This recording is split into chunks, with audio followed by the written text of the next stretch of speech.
So these Denver Nuggets have seen a lot this season. There's been a lot of close games and not all of them went our way. There were some bad turnovers that led to some open three-pointers here for Jeff Green.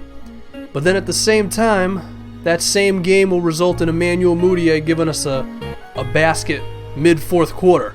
And sometimes we'll play some really good defense on the Portland Trail Blazers and Danilo Gallinari will run as hard as he ever has to get down the court and give us a 2-point lead, and then the team's embracing each other and we think we're going to go on a huge winning streak, and then the very next game we allow like 12 three-pointers to Kobe Bryant, and we lose to the Lakers by 14 points.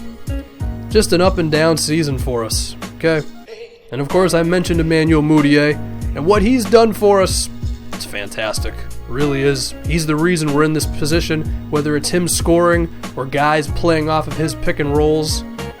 Whatever it may be. And I'm going to say maybe half of our baskets all season were either Mudiay layups or dunks and Gallinari jumpers. Now this team also saw a significant change during the season as well. I mean, we saw Kenneth Faried shoot a whole hell of a lot of jumpers in practice mode and these two dudes staring at the ceiling. And then eventually got tired of that. Tried to get Markieff Morris, couldn't do it. But suddenly, Thad Young became our power forward. And the jumpers started becoming a real thing at that position, including from Nigel Hayes, the backup. And so over the second half of the season here, we've started to build up momentum necessary to put us in the playoff race. And I will tell you now that this game here against the New Orleans Pelicans, this one right here, kind of going to decide if we actually end up to the 8th seed, the 7th seed, whatever. I'm not actually showing you the standings on screen, but just take my word for it, okay? It's fine. Now you'll notice Danilo Gallinari still injured, so we have to generate offense from somewhere, and probably the worst thing that could happen in this game is Anthony Davis ending up on a shooting guard, because I doubt that Nurkic or Thad Young could defend him regardless, but I know that Gary Harris can't. Justin Anderson got completely lost. No, that seemed like my fault there. Joe Johnson was wide open. Luckily, he missed it. Although now I can't find Joe Johnson myself. Justin Anderson. We need shooting from that small forward position with Gallinari out of the game. The Golden Afros got us. It's okay. And of course, when you preach spacing, you call a pick and roll with Nurkic and Mudiay, tell everybody else to get the hell up out of the way. That mid-range jumper from Nurkic is really good. You know, I still question how far along his offense really is, but that mid-range is pretty real. Norris Cole with a nice little layup there. We leave Courtney Lee wide open. New Orleans ain't going away. This is a big game for them too. It's two teams looking to grab the 8th seed so we can lose to the top seed in the West. Thad Young, very good. And so at the half, 4-point game, we're still alive. And now the Pelicans are playing exactly as they do in real life, which is they're not giving the ball to Anthony Davis, which I will gladly take because there ain't no way in hell I can defend him. But apparently Joe Johnson ended up on Thad Young. There's no way he's defended him either.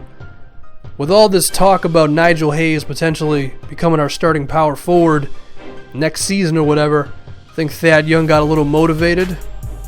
He said, hold on, okay, I'm like 29 years old, this guy's like 17, okay, I'm the starting power forward of this team.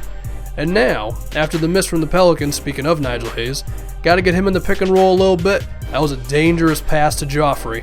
9 times out of 10 when I make that pass, it's a bad idea.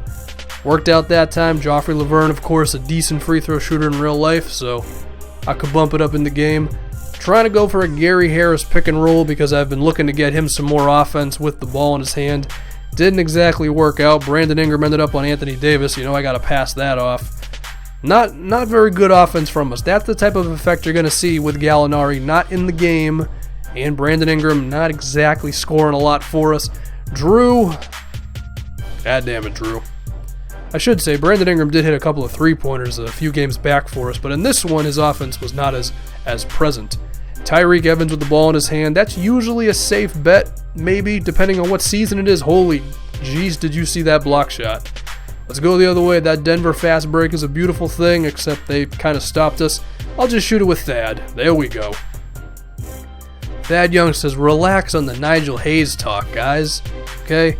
trying to get into the 8th seed, this is when the veteran presence can show up, even though it's a video game and that don't make sense. Tyreek Evans with a line drive to the basket. Listen, I knew I was going to have to bring help defense if Anthony Davis had the ball, and I figured Tyreek Evans was probably the right guy to help off of. What am I talking about? I'm not smart enough to know that Tyreek Evans was right there. I just picked a guy to defend Davis with. Moutier, go to the rim, thank you. Had to use the Marcus Smart play there. 4 points, a minute left, chance to go for the 8th seed. I see Anthony Davis here. We got to play some damn defense, okay? As long as it's out of his hand, I'm pretty content with it, okay? I mean, the law of averages would say that these other guys are not going to beat us, right? Ooh, Nurkic, that was nice. They already got the ball back? Okay, now this place is getting too wild. Get the ball, guys. Come on. Oh, my goodness. Get the damn ball. Thank you. My God, that was like 3 rebounds, a block shot. My goodness, but we got the ball, okay? Now I got to call upon, well, Gary Harris. Gallinari ain't in the lineup. I need somebody to shoot these damn free throws. Come on, Gary. He does.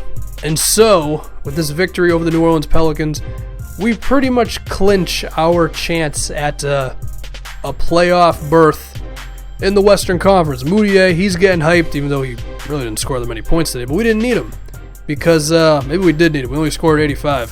Thad Young definitely showed up. A balanced effort from us in a lower scoring game. And for all that talk about Thad Young doing well, Nigel Hayes wasn't too far behind him. KJ contributed. Moutier with 13 assists, even though he wasn't the scorer. And so the season has concluded. And we're just going through some of the awards. Kevin Durant for MVP, that's no surprise. Ben Simmons, oh, we were so close. We were so close to getting Ben Simmons. Didn't work out for us, it was too bad. Shout out to Marcus Smart, most improved player. How the hell Billy Donovan win Coach of the Year? That guy's one of the worst coaches in the league. You might as well just give the Coach of the Year to KD as well. Now going through the first team, second team, third team, I would have hoped for one of our guys to be there, but it makes sense that they're not there. However, little old rookie second team, our guy Nigel Hayes in there, potentially could have been Rookie of the Year if he was starting, but it's cool. We'll see how that power forward situation evens out for us, and we're facing the Golden State Warriors. So do we have a chance? No, we don't have a chance. Klay Thompson's out. He tore his ACL, which he seems to do all the time in 2K, so RJ Hunter's at the 2-guard spot. But Golden State is still a fantastic defensive team, and there's Draymond Green. We don't have a goddamn chance, but we're going to try on this one.